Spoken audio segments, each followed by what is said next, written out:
What's up, Phoenixes? All right, so this is gonna be a little bit different than what I normally do on a YouTube video. And the reason why is because you guys have been asking me to share a little bit more of my story and my personal story. And I love that. And it's something that I've been thinking about for a little while here. And so we're just gonna be super cash, and I'm gonna share with you guys.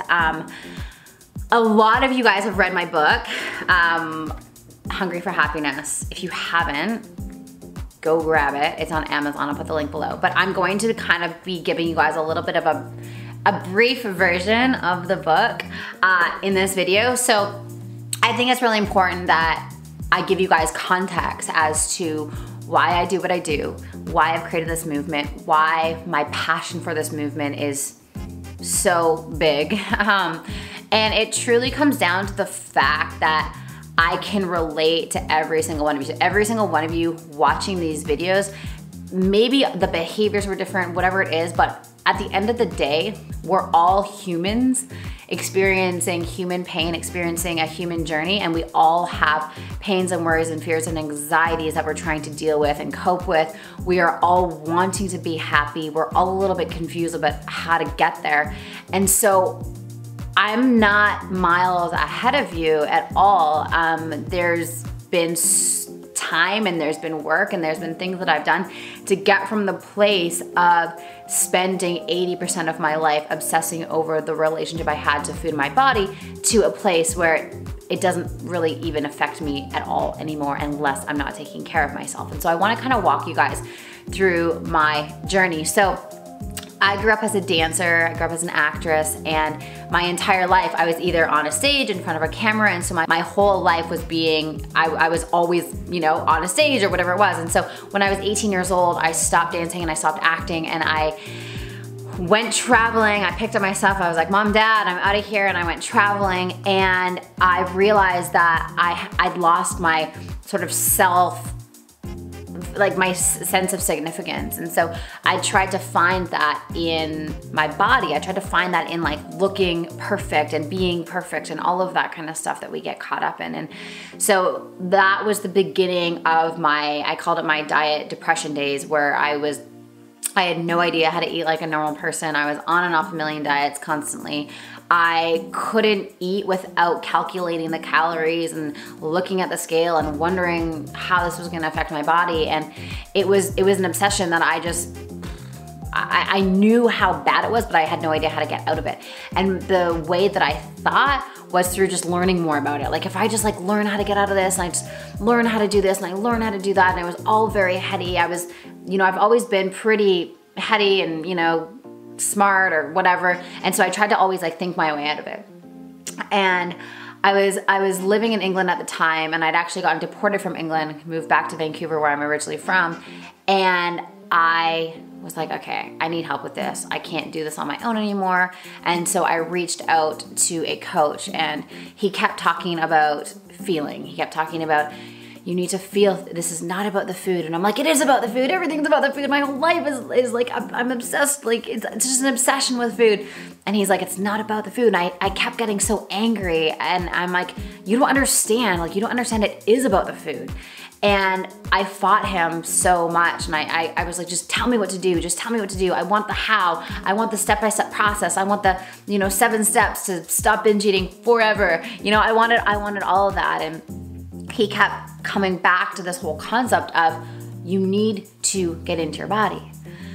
You need to feel into your body. And I'm like, I don't even know what that means. Like, that feels really scary. That feels awful. That feels weird to even think about what that would even be like.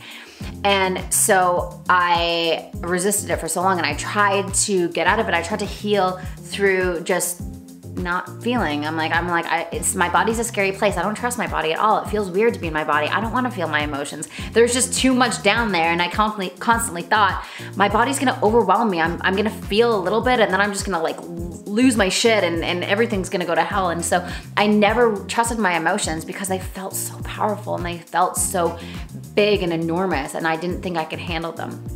And so I remember one day I was in Vancouver in my apartment, and I was overlooking the balcony, and I looked down on the street, and it was rainy because it's always raining in Vancouver. And I just thought to myself, I can't live like this anymore. I don't know what to do. I've run out of answers. I've run out of podcasts to listen to and blogs and books, and I've read every book ever on this issue. And I'm like, I still am not seeing results. Like, what is going on? And I was like, okay, I'm just gonna like try this feeling thing. I'm just gonna try this whole thing of like trying to feel my emotions, whatever that even means. And so I sat in my room, I shut off the lights, I sat in my room, I pulled the blanket over my head, and I told myself, I'm not leaving here until I can feel. I'm not leaving here until I can feel. And so I sat there and I just cried and cried and cried and cried and cried. And I'm like, I just need to feel into my body. I need to feel into my body. And I did, and I started to access, you know, just a little bit of my emotions. And it was like, whoa, this is a whole new space. And furthermore, when I was feeling into my emotions, I'm like, I'm safe to do this.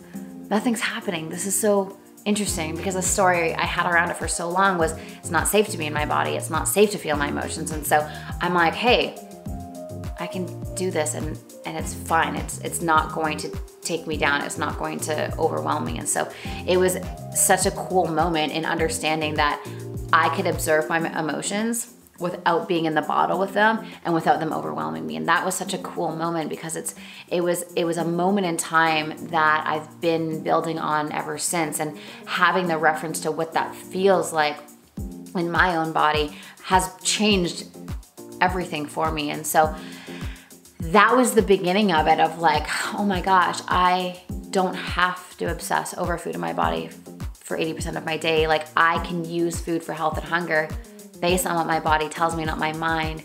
And I can surrender the obsession. I can surrender the analyzing. I can just eat the way my body wants to, and I can get down to the weight that my body wants to be at, not what my mind thinks it should be at.